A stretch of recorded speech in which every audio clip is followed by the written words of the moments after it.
ఓం గం గణపతయే నమః. ఓం శ్రీమాత్రే నమః. అందరికీ నా హృదయపూర్వక నమస్కారాలు. ఇప్పుడు మనం బుధగ్రహం మీనరాశిలోకి ప్రవేశిస్తున్నాడు. అంటే బుధుడు మీనరాశిలో ప్రవేశము 11th ఏప్రిల్ 2026 నుండి 30th ఏప్రిల్ 2026 వరకు ఉంటాడు. అంటే 11 ఏప్రిల్ నుంచి మీనరాశిలోకి నీచ స్థితిలోకి వెళుతున్నాడు. సో ఈ నీచ స్థితిలో ఉండడం వలన మేషరాశి నుండి మీనరాశి వారి వరకు కూడా అంటే 12 రాశుల వారికి ఈ బుధుడు నీచ స్థితిలో ఉండడం వలన వచ్చే ఫలితాలు ఎలా ఉండబోతున్నాయో ఇప్పుడు మనం తెలుసుకుందాం. మకర రాశి వారికి ఒక మంచి వాడండి. ఆయన మీకు 9th హౌస్ లార్డ్ కూడా అయ్యాడు. మకర రాశి వారికి 6వ ఇంటి వాడు అయ్యాడు. 3వ భావంలో ఉన్నాడు. 3య భావంలో నీచ స్థితిలో ఉండడం వలన తరచూ దగ్గర ప్రాంత ప్రయాణాలు చేసేస్తూ ఉంటారు. ఆ ప్రయాణాల్లో కూడా పదనిసలు అన్నట్టుగా ఎక్కువ కలిసి రావు, ఏదో ఒక ప్రాబ్లమ్స్ వస్తూ ఉంటాయి. ఆ ప్రయాణాలు మీకు అంత సాటిస్ఫాక్షన్ ఉండదు. కానీ శత్రువుల వలన బాధలు కూడా ఎదుర్కోవాల్సి వస్తుందండి. మీరు రుణాలు కూడా చేయవలసి వస్తూ ఉంటుంది. మీ తోబుట్టువులకి కొద్దిగా పరిస్థితులు అనుకూలంగా ఉండవు. హెల్త్ ప్రాబ్లమ్స్ వస్తూ ఉండడము, మీ పనులందు పట్టుదల కూడా ఉండకుండా ఏదో చేస్తున్నామని చెప్పి ఉండము, రుణాలు ఎక్కువ చేసేస్తూ ఉండము, అవి తీర్చలేకపోవడం కూడా జరుగుతూ ఉంటాయి. కొంతమంది విద్యార్థులకి ఉన్నతమైన విద్య రీత్యా విదేశాలకు వెళ్దాం అనుకుంటుంటారు. కానీ దూర ప్రాంత ప్రయాణాలు చేస్తుంటారు, విదేశాలు వెళ్తూ ఉంటారు. కానీ అక్కడ పరిస్థితులు అనుకూలంగా ఉండవు. మీరు కోరుకున్న యూనివర్సిటీస్లో సీటు రాదు, ఆలస్యం అయిపోతూ ఉంటాయి. విదేశ పర్యటనలో ఆలస్యం అయిపోతూ ఉంటాయి. పైగా మీకు అది వెళ్ళినా కూడా పరిస్థితులు అనుకూలంగా ఉండవు. ఎవరో మీ సహాయ సహకారాలు చేయలేరు. తోబుట్టువుల దగ్గర నుంచి కూడా మీకు సహాయ సహకారాలు అందవు. అలాగే వాళ్ళకి కూడా కొంచెం ప్రాబ్లమ్స్ వస్తాయి. మీ వే ఆఫ్ లివింగ్ స్టైల్, ఆలోచన ధోరణి కూడా మారిపోతూ ఉంటుంది, ఒక పద్ధతిలో ఉండదు. సో మీకు ఏదేమైనా 3rd హౌస్ లార్డ్ అయ్యాడు కాబట్టి, భాగ్యాధిపతి అయ్యాడు కాబట్టి వ్యాపారాల్లో నష్టాలు, సినిమా రంగం కావచ్చు, ఏదైనా ఏ వ్యాపారం అయినా సరే వ్యాపారాల్లో నష్టాలు ఉంటాయి. అనుకూలమైన పరిస్థితులు ఏమీ లేవు. మీ భర్త గారికి కూడా 9th house lord, father and భర్త, 9th నాన్నగారికి భర్త గారికి కూడా అంత అద్భుతమైన ఫలితాలు ఏమి ఉండవు. బుధుడు ఏం ఫలితాలు ఇవ్వడు, మిగతా గ్రహాలు ఇస్తారు. బుధుడి వలన వచ్చే ఫలితాలు తక్కువగా ఉంటాయి. సో మీరు ఏం చేస్తారంటే శ్రీ మహావిష్ణువుని అంటే వెంకటేశ్వర స్వామి వారిని దర్శనం చేసుకోవడము, స్వామివారికి తులసి దళాలు, ఎర్రని పుష్పాలు, మల్లె పువ్వులతోటి పూజ చేయడం వల్ల సకల శుభాలు కలుగుతాయి. అందరికీ నమస్కారం అండి. నా పేరు మీకు తెలుసు, డాక్టర్ వాడిరి ఆదినారాయణరావు. అందరికీ మీ విదేశాల్లో ఉన్న వారికి, ఇక్కడ ఉన్న వారికి కూడా పేరు పేరున నా హృదయపూర్వక నమస్కారాలు. నన్ను ఎంతగానో ప్రోత్సహిస్తూ నాకు ఫోన్లు చేస్తూ మీ జాతకాలు చెప్పించుకుంటున్న వారందరూ కూడా నా హృదయపూర్వక నమస్కారాలు. అంతేకాదండి, మీ జాతకాలు చెప్పించుకోవాలనుకుంటే మీ జాతకాలే కాదండి, మీ ఫ్రెండ్స్ సర్కిల్, మీ వాళ్ళు కానీ, మీ చుట్టాలు కానీ, మీ కుటుంబంలో వారికి ఎవరికైనా సరే జాతకాలు చెప్పించుకోవాలనుకుంటే, జాతకాలు అంటే మనకు తెలుసు, అంటే వివాహం అవ్వట్లేదనో, ఉద్యోగాలు రావట్లేదనో, లేకపోతే మనకి చిల్డ్రన్ విషయంలో కానీ, అలాగే అనేక రకాలుగా సమస్యలు ఉంటాయండి.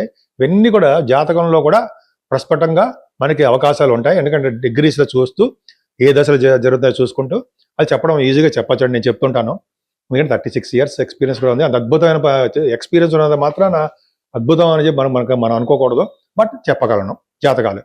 కాబట్టి మీరు మీ జాతకాలు తెలుసుకోవాలనుకుంటే మీ date of birth, time of birth, place of birth, 3 చాలండి. ఒకవేళ లేకపోతే ఎట్లా, మీరు అడిగిన టైం ప్రకారము అది వేయచ్చండి. ప్రశ్న శాస్త్రం అంటాం.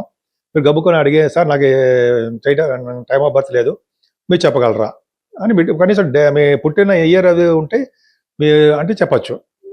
సో అది పెద్ద ప్రాబ్లం కాదు. కానీ బట్ ఉంటే టైమ్ ఆఫ్ బర్త్ ఉంటేనండి, పుట్టిన టైం ఉంటే కరెక్ట్గా మనం ప్రిడిక్షన్ చేయడానికి పలానా టైం నీకు ఉద్యోగం వస్తుందనో, పలానా మంత్లో మీకు పెళ్ళిళ్ళు అవుతాయనో, పలానా ఇయర్లో కానీ అది మంత్లో కానీ ఫారిన్ కంట్రీస్ వెళ్తారని చెప్పచ్చు. నేను చాలామంది జరిగింది కూడా.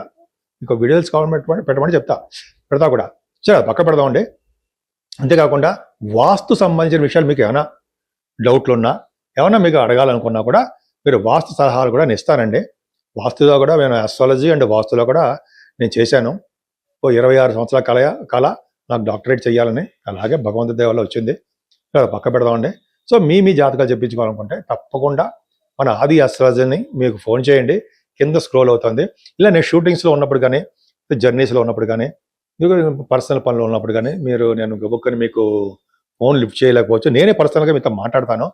కాబట్టి మీరు వాట్సాప్లో మెసేజ్లు పెట్టేయండి.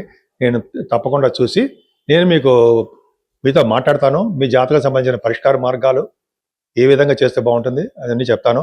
అంటే లక్షలు ఖర్చు పెట్టించేమని చెప్పి ఏమాత్రం చెప్పను. నెగిటివ్ థాట్స్ కూడా అసలు ఉండవు. మీ పరిధిలో ఉన్నట్టుగా పూజలు చేసుకుంటాను, లేకపోతే మీకు అంత అద్భుతంగా దశలు బాగోకపోతే చిన్న చిన్న జపాలు చేయించుకుంటాను అని తప్ప నాకు మీకు డబ్బు ఖర్చు పెట్టడం వల్ల, మీకు డబ్బు ఖర్చు పెట్టించడం వల్ల నాకేమీ ఫలితం ఉండదు. ఆ దోషం నాకు అడ్డుకుంటుంది.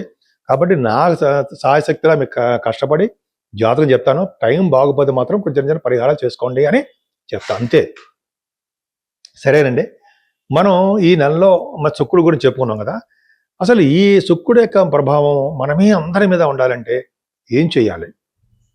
పైగా ఈ నెలలో మనకి వైశాఖ మాసం వస్తుందండి. 18వ తారీఖు నుంచి మనం దానాలు, పూజలు అవన్నీ చేసుకోవాల్సిందే. ఎందుకంటే ఈ వైశాఖ మాసంలో శుక్రుడు కూడా ఉంటాడు కాబట్టి నెలాఖరు వరకు శుక్రుడు అంటాడు, సారీ బుధుడు అండి. బుధుడు గురించి శుక్రుడు కూడా ఆలోచన చేస్తూ ఉంటుంది. నెక్స్ట్ శుక్రుడు గురించి చెప్పుకోబోతున్నాం. బుధుడు కూడా అండి, బుధుడు నీచత్వం పోయి మనకి మంచిగా జరగాలంటే బుధుడు విష్ణువుకు సంబంధించిన పూజలు ఎక్కువ చేసుకోవాలండి. పైగా సింహాచల నరసింహస్వామి యొక్క పూజలు కూడా ఆయన అలా ఆల్మోస్ట్ మనకి 27వ తారీఖున ఉందండి. అది దర్శనం చేసుకోవడము. లక్ష్మీ నరసింహస్వామి అంటాం కదా, సింహాచల లక్ష్మీ నరసింహస్వామి, వానికి దర్శించుకోవడము, ఆయన నమస్కారం పెట్టుకోవడం. విష్ణుమూర్తి కదండి, విష్ణువుని పూజించడం వలన. అలాగే ఈ నెలలో కూడా మనకి అక్షయ తృతీయ కూడా వస్తుంది. ఆ రోజు బంగారం కాదండి, దానాలు చేయాలి. అలా దానాలు చేయడం వల్ల, మంచి మంచి పూజలు చేసుకోవడం వల్ల మనకి అక్షయంగా పెరుగుతూ ఉంటాయి. అందుకనే ఈ వైశాఖ మాసంలో దానాల్లో అత్యంత ముఖ్యమైనదంటే మంచినీరు దానం. అని చూడండి, చాలామంది మంచినీళ్ళు దానం చేస్తూ ఉంటారు. అవన్నీ పెడుతూ కొన్ని చోట్ల మనకి చూస్తూ ఉంటాం కదా, కుండలలో పెట్టి నీళ్లు పెడితే చేస్తుంటారు కదా, అవన్నీ చేయడం. లేకపోతే మంచినీళ్ళు దానం ఇవ్వడం, కూల్ వాటర్ ఇవ్వడము, ఇలా మనకి కనిపించిన ప్రతి వాళ్ళకి నేను కూడా చేస్తుంటారు. కనిపించిన ప్రతి వాళ్ళకి మంచినీళ్ళు దానం అనేది చేస్తే మనకి కాదు, మనతో పాటు మన తరాల వాళ్ళకి, పైనున్న వాళ్ళందరూ కూడా మనకి మన తనువు చాలించిన తర్వాత కూడా ఈ దానం అనేది మనకి చాలా ఉపయోగపడుతుంది. అంతేకాకుండా మంచినీళ్ళు దానం కాకుండా అన్నదానం, వస్త్రదానం చేయాలండి. వస్త్రము, అన్నదానము, అలాగే మనకి మంచినీళ్ళు దానము, అలాగే గొడుగులు కూడా ఇవ్వాలండి. ఈ నెల నీడ కల్పించాలంటే గొడుగులు దానం ఇవ్వాలి. పాదరక్షలు, మంచినీరు, గొడుగులు 3 కంపల్సరీ. వైశాఖ మాసంలో ఎవరైతే ఇలా ఇస్తూ ఉంటారో వాళ్ళ ఫ్యామిలీ, కుటుంబ సభ్యులు, అలాగే పైన లోకాల్లో ఉన్న వారందరికీ కూడా మంచి జరగడానికి ఎక్కువ అవకాశాలు ఉంటాయి. పదే చెప్పడానికి కారణం ఏంటంటే ఈ దానాలు వైశాఖ మాసంలోనే చాలా ప్రాముఖ్యత సంతరించుకుంది అంటాం కదా. మీకు తెలియని ఏ విషయాలేం కాదు, గుర్తు చేస్తాను అంతే. కాబట్టి మీకు అందుబాటులో ఎవరుంటే ఆ దేవుడిని పూజించడమేనండి. అలాగే అమ్మవారిని ఎక్కువ పూజించడం వలన లక్ష్మీ అమ్మవారిని, విష్ణువుని ఎవరైతే కలిసి పూజిస్తారో వాళ్ళ ఇంట్లో స్థిరమైన లక్ష్మీదేవి ఉంటుంది. అమ్మవారిని కలవ పూలతోనూ, తులసి దళ కంటే మల్లెపూలు చెప్పుకుందామండి. మల్లెపూలతోనూ, విష్ణువుకి తులసి దళాలతోనూ, ఇలాగా మారేళ్ళ దళాలతోనూ అమ్మవారికి చేసుకోవడం వలన సకల శుభాలు కలిగి, అష్టైశ్వర్యాలు కలిగి, ప్రతి రంగంలోనూ మీరు ముందంజలో ఉంటారనడంలో ఏమాత్రం సందేహం లేదు.